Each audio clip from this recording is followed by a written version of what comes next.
ফের পাকিস্তান জাতীয় ক্রিকেট দলের নেতৃত্ব ছাড়লেন বাবর আজম। 1 বছরেরও কম সময়ের মধ্যে দুবাই ক্যাপ্টেন্সি থেকে সরে দাঁড়ালেন এই ব্যাটিং সেনসেশন।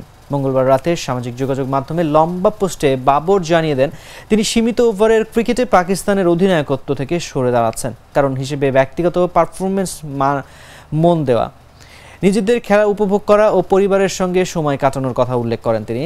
ভারতের মাটিতে 2023 ওয়ানডে বিশ্বকাপে পাকিস্তানের ভরাডুবির পরে বাবরকে 3 ফরম্যাটে নেতৃত্ব থেকে সরিয়ে দিয়েছিল পাকিস্তান ক্রিকেট বোর্ড। যদিও বাবর সেক্ষেত্রে নিজেই পদত্যাগের কথা ঘোষণা করেছিল।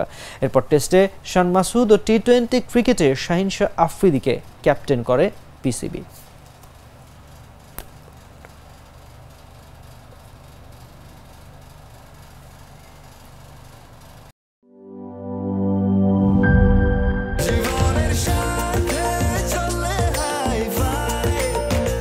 স্বাস্থ্যকর অল টাইম ফ্যামিলি কেক, সব সময় অল টাইম হেলদি লাইফ।